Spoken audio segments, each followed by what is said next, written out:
If you're not already subscribed to this YouTube channel, go ahead and hit the subscribe button now, along with the bell icon so you can be notified whenever a new video is posted. And if you're already subscribed, check and make sure that YouTube hasn't unsubscribed you. And of course, be sure to give the video a like. The white supremacists hate that. Now, that said, first off, I want to make sure that we give a shout out to Tariq. His #1 selling documentary, Buck Breaking, is debuted. If you want to know why it is that you don't see the black media kissing the white media's behinds and begging for some airtime on CNN or MSNBC or trying to figure out how to get NPR to put us on, the reason why is we don't need them. We go straight to the source, to the grassroots. Because the audience who the white media, cable, and print organizations are targeting their fare towards, they're not the ones who are actually looking to take down white supremacy. The people who the black media are talking to are, and that's the source.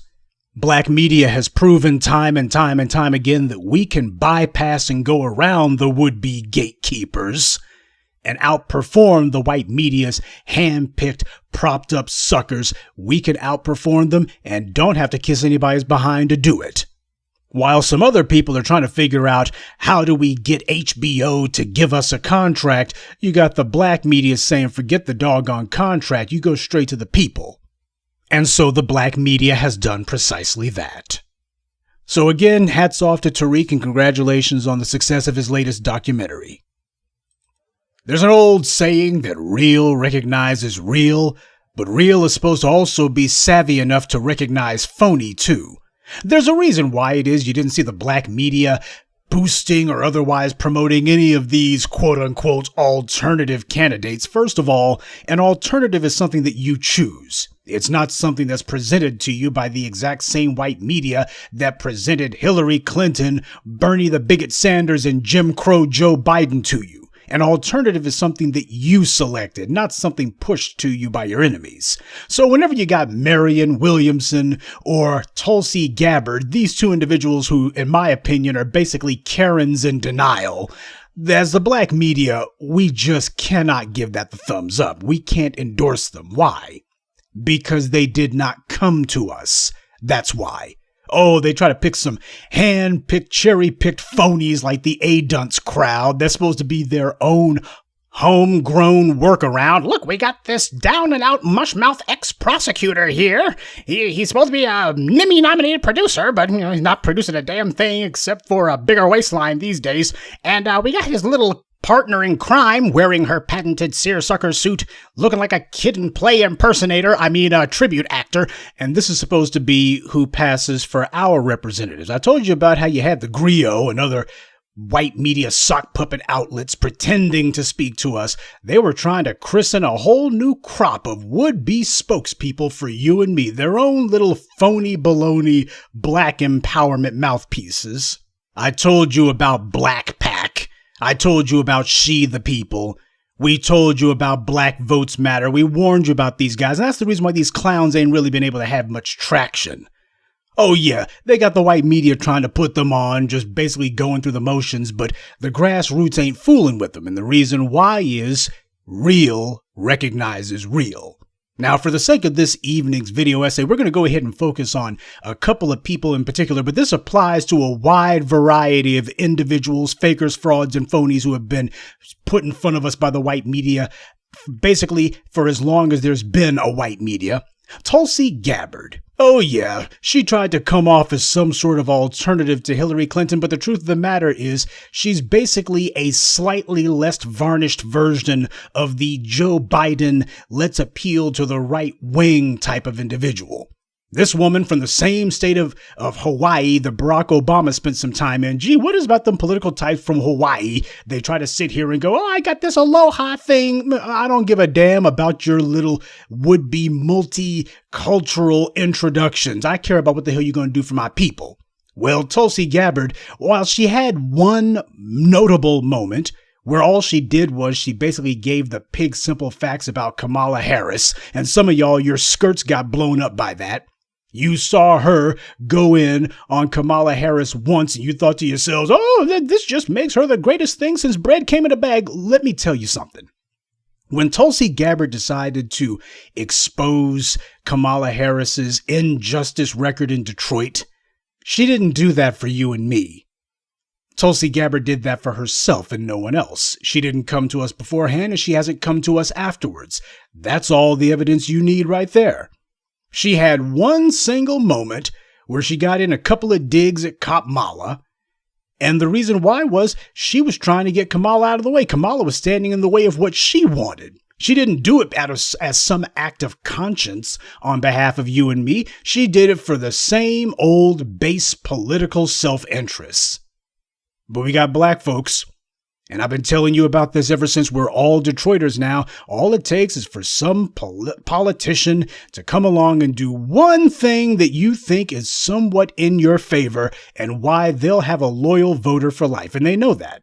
All they got to do is pay some minor, very minor lip service. And why, after that, some black folks will be putty in their hands. They'll forget about the laundry list, the laundry checklist of things that these people are supposed to do before we even fool with them. And they'll say, no, just one single moment of insincere lip service, and that's good enough for me. And here we go. But the black grassroots is not fooled. You want to know why? You want to know the one thing that you need to do if you want to separate real from phony? You know the magic antidote that never fails? Time. That's what you apply to anything and everyone. You want to figure out whether or not this person's real or phony. Give them time. That's the trick that we keep falling for. We let some person who we don't know, never heard of, some fool shows up and starts spouting some stuff. D. Ray McKesson gets put on CNN. Some other fool gets mentioned in the New York Times. And just some fool with no track record who you don't know. We never check anyone's paperwork, by the way. Among black folks, apparently that's just something that we're too lazy to do. We don't check anybody's paperwork. And we never sit here and go, you know what? You're saying some things that sound okay, but the thing is, I don't know you like that. So let's see if you pass the test of time. How long's that going to be? Now, the second somebody asks you that question, that's somebody who you need to just dismiss right then and there. You don't ever sit there and ask me, well, how long do I have to prove myself? The answer is the rest of your damn life. This is a marathon, not a sprint. And people who are real about it understand that from the get-go. They show up with a track record. They don't show up trying to figure out how can I win your confidence and get you to support me. If you got somebody who's trying to do some quickie distraction campaign or trying to fool as many gullible Negroes as quickly as possible, well, they're going to need you to get on board the hype train or the lie train, the express train to deceit as quickly as possible. Time is their enemy. And that's the reason why you make it very clear, you're going to have to show me something over the course of years. Because that's something that they don't want to have to do. That's the exact opposite of what their little goal is. Because if you're doing what you're supposed to be doing and empowering yourself and making sure that other black folks are getting on code, if this person is real, they're supposed to be fooling with you. But more importantly than that, they're supposed to be getting in line. On the other hand, if they're just trying to figure out some way to lead you around by the nose, just another system of conquest and control, if that's what they really are, then what's going to happen is they're going to see you doing what you're supposed to be doing, and they're going to have to move to try to stop you, to block you, to get you off your square. They're going to be doing all of this off-kilter mess. They're going to have to. They don't have a choice. Because as black folks continue to get on code and on message, as we have more and more of us, the critical mass that is building, the powers that be and their flunkies, bootlicks, and operatives, they understand that time is running out. They're not going to actually help you to overthrow white supremacy. They're not going to help you build up your strength. They are here to reinforce black subjugation, not to stop it. So, Tulsi Gabbard, for those of you slow-closed out there who are very impressed by even some minor, meaningless little display, simply because you had somebody who said something against another white supremacy operative, and before I go any farther, understand this. White supremacy understands the need to have its operatives and mouthpieces and such compete against each other to see who it is who's going to be twisting the knife on behalf of white mommy and white daddy. White supremacy believes in that. White supremacy believes in having the best operatives to do its dirt. White supremacy believes in cultivating strong operatives to do its bidding, strong operatives to do its dirt. Now, you ain't got to be a strong individual to be a bootlick. Any moron will do. That's why you see so many morons doing it. But when it comes time for you to be in a position where you're going to have your hands on the levers of control that white supremacy allows you to operate, well, in a case like that, you're going to have to show you got a little something on the ball. You're going to have to actually compete for that because white supremacy wants to make sure that it's got a strong scumbag that's going to be sitting here manning the helm for it. That's the reason why white supremacy believes in having those who wish to be its operatives compete. You got to fight for that spot. Go ahead and show them how badly you want it. Show them how capable you are. Show them that you're willing to cut the sufficient number of throats. Show them that you've got what it takes to deceive and to dissemble and to be able to distract and deflect. Show that you got strong skill sets that white supremacy needs for its operatives to have so that it can maintain its dominance. See, the white supremacists, I'm talking about the real white supremacists, the ones who are actually running things. They understand that they did not acquire their position, nor have they held on to it this long by sheer dumb luck. And they also understand that they're not going to be able to hold on to it through sheer dumb luck either. No, you're going to have skill and sophistication for that. And by the way, it's not as if they don't know it. That's the reason why these political prostitutes can get out here and they can take all kinds of shots at each other and talk about each other all grimy. And then next thing you know, they're going back to the Senate cloakroom or they're going to the golf course or whatever. And it's like back on the bike. They'll go to the Waldorf Astoria or whatever and be kicking back 3 martini lunches like it ain't nothing. They understand the nature of what they do. It's no different than if you got a football game or professional wrestling. It ain't personal, it's business, and the business is upholding, promoting, and maintaining white supremacy, or rather, upholding, promoting, and maintaining black subjugation. They get that. That's why your Congressional Black Caucus always seems to be perfectly pleased with Nancy Pelosi and Chuck Schumer and the rest of these grimy scumbags, even though they're allegedly supposed to be so angry whenever they're in front of the camera, some of them anyway. But obviously they ain't too angry because none of them says, you know what? We're going to make sure that all business comes to a stop because we got the numbers to do it until our people get our tangibles. That ain't on the menu. That ain't on the agenda. But Tulsi Gabbard recently put out a video talking about let's stop the racialization of everyone and everything. I wish I was making that up. That was the title of her video. And there's no need to watch it. I've already suffered so that you don't have to. But basically, it was nothing more than a thinly veiled, clumsy rehash of Barack Obama's 2004 Democratic National Convention speech. That was Barack Obama's coming out party. Tulsi Gabbard's doing her own pathetic version of it. Now, she doesn't go up to white people and say, let's stop the racism against black people, because you do not have racism against everyone, because black people in particular do not have the power to oppress anybody. This is how you know you got somebody who's auditioning to be a mouthpiece and to be a henchwoman for white supremacy. They make it very clear that they are auditioning for the job of upholding and protecting the interests of white supremacy. They are not trying to speak truth to power. They're going to wag their fingers at the victims of white supremacy, the targets of white supremacy. Let's stop the racialization of everyone and everything. Well, racialization can only be carried out by those with power. Black people don't have the ability to racialize anything. She is not going up, especially at this moment, when you got people in the streets, young people in the streets. The young people are taking on the powers of corruption in the streets, and you got Tulsi Gabbard saying, let's stop the racialization. Well, she's showing you exactly who it is that she's auditioning for. She's not wagging her finger at the practitioners of white supremacy. She instead is adopting their language and verbiage so that she can call herself thumbing her nose at the very people who have been targeted by racism and white supremacy. But it's obvious what she's doing. She's doing the same thing she saw Kamala Harris do, showing that no matter what she may have claimed in Detroit, there's no difference between them. They all resort to the exact same handbook in the end. White supremacy doesn't have any new plays. But the same way that Barack Obama used the 2004 DNC convention as his coming out party, we see that just like Kamala Harris tried and failed to do it on her own, now we see Tulsi Gabbard deciding, well, let me run that play and see if it works for me. And for a tool like Tulsi Gabbard, there's a good reason for that. You see, people of color, quote unquote, understand full well exactly what it is that the system of white supremacy wants to see from them if they want to be on the fast track to promotion within that system. White supremacy values taking white males in particular and putting them on a pedestal.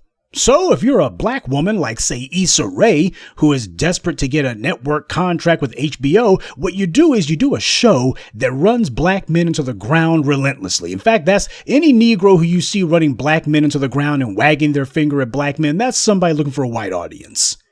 Because who is it who's going to be doing the most physically to take down white supremacy? It's going to be black men, the warrior class.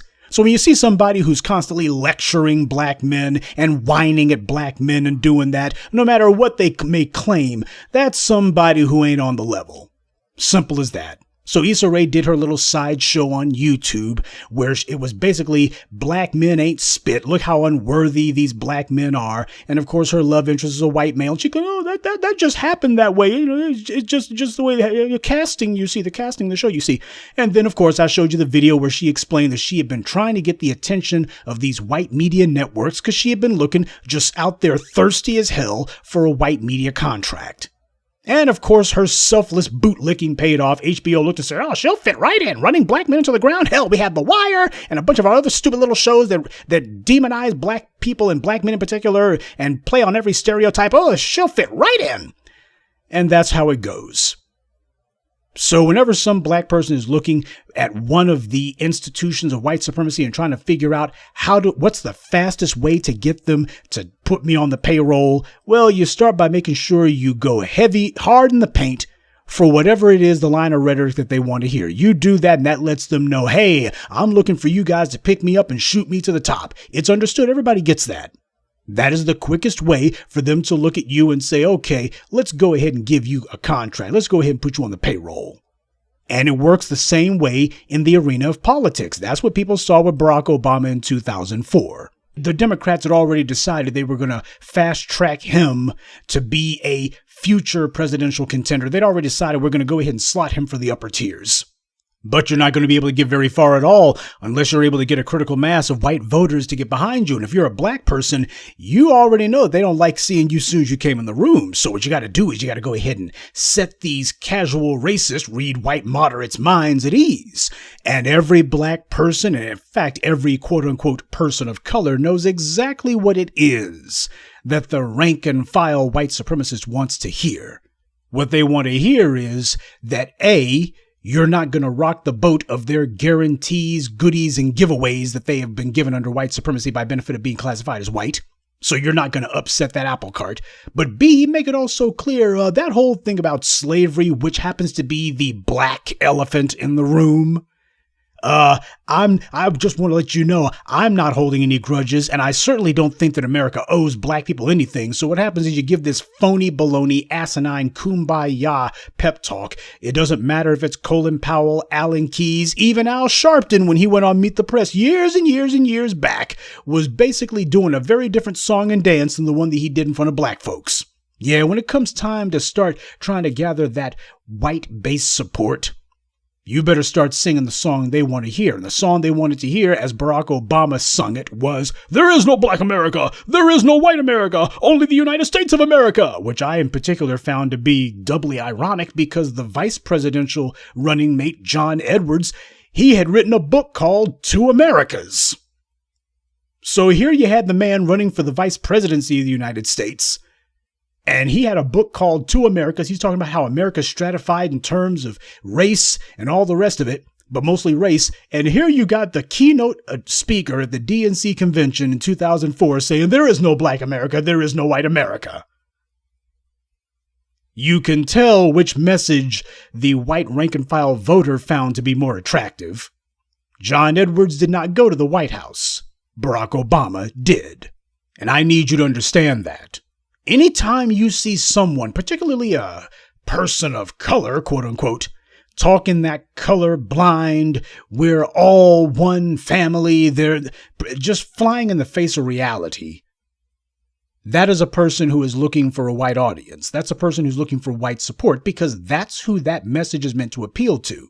You don't go in front of black folks and tell them that we're all one big happy family. Black folks may aspire to that, or at least to what they're actually aspiring to is to live their lives in peace.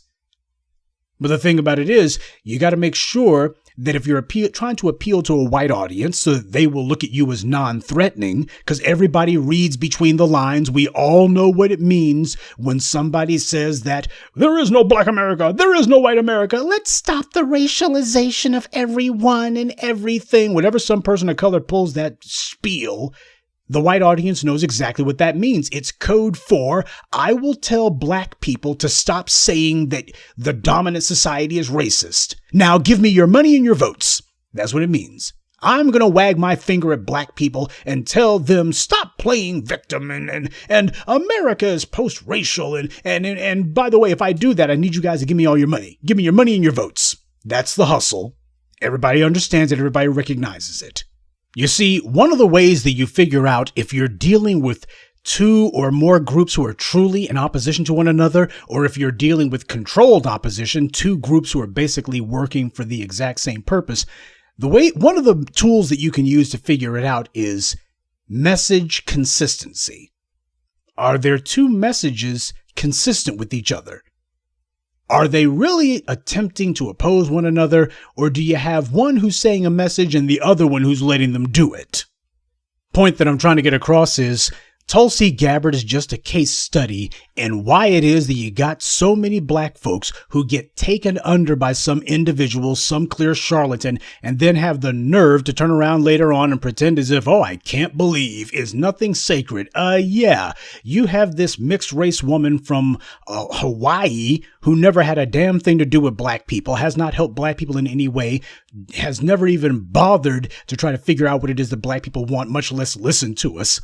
And she shows up, takes a couple of pot shots at Kamala Harris before sauntering off and basically huffing and puffing to herself that people didn't want me. And now here she is just a couple of years later. And she's basically going hard to the right is what Tulsi Gabbard's setting up. She's doing a political pivot. Tulsi Gabbard's been doing whatever she can to get in front of a camera. And a large part of that has been trying to go on Fox News, right-wing outlets. The white right is where she's trying to find comfort at, because I believe Tulsi Gabbard is getting ready to switch teams. She couldn't get anywhere with the Democrats, or at least she could not separate herself from the pack. By the way, I'm still trying to figure out what the hell it is that she thinks qualifies her to be president of these United States. Basically, she went to Congress, and I guess she figures that's pretty much all she needs. I guess what I'm trying to say is I'm going to need my people to stop being so apt to let their hearts go pitter-pat just because somebody says a few oily, mealy-mouthed words. If you don't see the black media pointing at these individuals and going, okay, here's the real thing, you might want to ask why that is. Then again, you don't have to ask why that is. Instead of just deciding, well, I think that they might be on to something. The black media, they just ain't quick on the uptake. Now, when the hell's the last time that's happened? And understand, a lot of these folks who are pretending to be so enthused about Andrew Yang and about Kamala Harris and Tulsi Gabbard, these are a bunch of online tools. These are individuals who, in many cases, these are the same clowns that you see from She, the People, and Black Pac and other white supremacist shadow or puppet organizations whose job is to insinuate themselves amongst us. They're supposed to be doing digital infiltration. Had that movie came out recently about Judas and the Black Messiah, talking about the assassination of Fred Hampton. And what do you think that stuff was about? In the old days, what happened was you had to have physical infiltration. But in the 21st century, when so much is being done online, you have to have digital infiltration. So you got all these folks who are amongst us who say, oh yeah, man, I'm with the black empowerment message, and that's why we need to go with Andrew Yang. And here we go.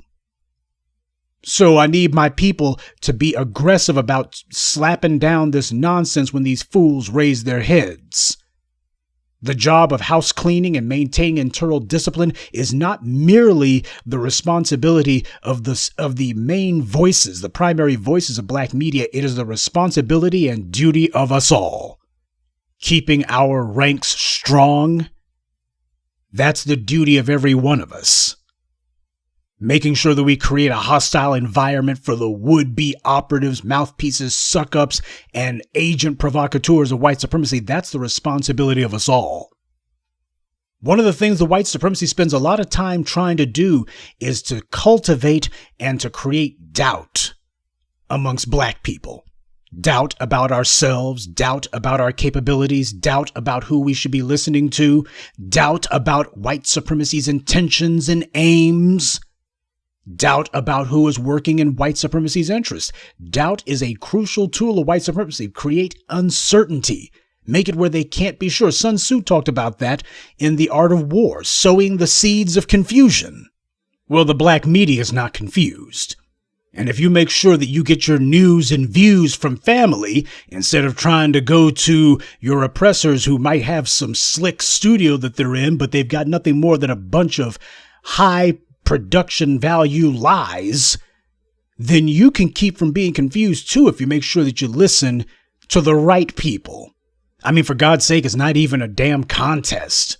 I posted for you just a few days ago how no less than Joy Jackass Reid, well, apparently news travels kind of slow over there with the white media, because she said that just last weekend, we're talking about a week ago, she said that it was only just last weekend that she had found out that the convicted murderer Derek Chauvin, had been brutalizing black people before he murdered George Floyd. She just found out. She didn't know, she just found out. Now, the black media's been telling you for a year now about Derek Chauvin's record. He took part in the killing of at least one other black man, by the way. But you got Joy Reid, she's just now finding this out. Oh, breaking news over at MSNBC. Now, you notice how they weren't banging the drum about it. Yeah, the same white media who will gladly tell you anything and everything that they think will justify killing a black person. When it comes to the cops, they never say, well, what do we know about this guy? Does he have some sort of priors? Does he have any sort of complaints from the community? No, they make it blatantly clear. We are here to cover for and cover up the murders that these thugs with badges commit. So here we are a year later, after the black media's been telling you about Derek Chauvin's prior acts of violence and the prior killings that he's committed. Now you got Jackass Reid bringing up the rear and saying, ooh, now that he's convicted, we can go ahead and say that he did some other dirt too. Yeah, now that he's convicted. Yeah, we were going to keep this quiet if he had gotten off the hook. But now that he's convicted, oh, well, we can try to make it sound like, oh, there was more. Have you guys heard about this? This is Joy Reid for you, for the idiots out there. And it ain't just those foreign flags who come amongst us. For any fools out there who try to hold out hope that this jackass, this clown, this moron, that somehow she's just misguided and maybe she can be rehabilitated. Well, here's yet another example that we can add to the mountain of evidence that this heifer is a mouthpiece for white supremacy. Her job is to cover up white supremacy's dirt and pretend as if, oh, I'm going to be the safe, the non-threatening black woman who pretends as if I'm so indignant when That's what Dr. Noam Chomsky talked about. It's the most sophisticated form of propaganda, when something presents itself as opposition, when in reality it's actually support. It is the most sophisticated form of propaganda when you got some Negro who's on television putting on some little play act where she pretends as if she's opposed to white supremacy and she's going to speak up for black folks, when in truth she is in full support of white supremacy and she's going to do whatever she can to whitewash the murders the white supremacy commits. But of course, as I also posted on Twitter, Joy Reid, since apparently she just can't be bothered to do her homework, Daniel Pentalio also has a history of violence. He was sued for racial profiling and police brutality, that before he murdered Eric Garner. But you notice how you've never heard Jackass Reid talk about that. You've never had any of the fools on MSNBC or CNN talk about that. Only the black media does. Because only the black media wants to see these animals punished. Joy Reid is simply here to pretend as if, I know you guys are angry that the white media keeps speaking up for the murderers instead of speaking against them. And I know that you're angry at the fact that we never take on the police. And I'm going to pretend as if, can you believe that what they're doing? Can you believe? But I'm not going to do anything that might actually endanger them, mind you. If I have any dirt to say about them, I'll just pretend as if I don't know about it until after a jury verdict is issued. Then it'll be too late to do anything if they get off. On the other hand, if they get convicted, I'll swing in and pretend as if, look what I found. See, I've been on top of the case from the very beginning. Real recognizes real, and real also recognizes phony. See, when you're serious about hurting white supremacy, when you're serious about destroying white supremacy, that creates a standard that the fakers, frauds, phonies, and fools cannot meet. What we're doing here, this is lethal to white supremacy. This is deadly to white supremacy. This is going to kill white supremacy. They can't even come close to it. And that's the point. That's the entire point. You create a level of discourse. You create a level of hostility against white supremacy such that all the people who are really about it, they're going to look and say, this is how we talk. This is what our goals are. This is what our aims are. And the people who have been phony from day one, they're going to look and go, let's talk about something else. Let's talk about healing the community and being nice and recognizing the humanity of, let's talk about punishing these damn thugs with badges. Let's go ahead and talk about punishing them. Look over here. Al Sharpton's giving another windblown speech. You see, the biggest problem with putting up a front is that it becomes tiring. It wears you down. People can't keep up a front forever. Not if they're trying to remain true to whatever their true purpose is. Oh yeah, the saying is true that when a man wears two masks, he soon forgets which one is real, but that depends. If this guy is a die-hard operative against you, if he's wearing a mask, sooner or later the mask becomes just too heavy.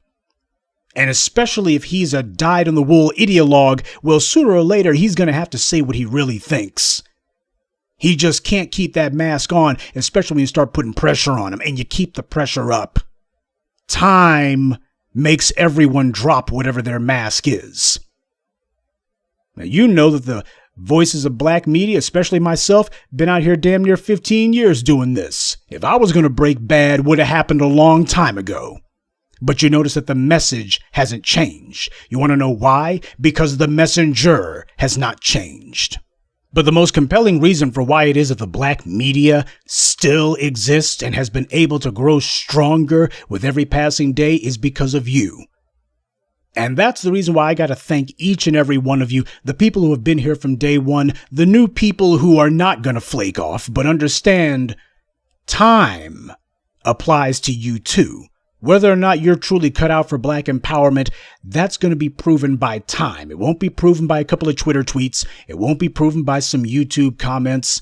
It's not going to be proven by whether or not you buy one or two documentaries. You're in this for the long haul. The only way you can prove that is over time.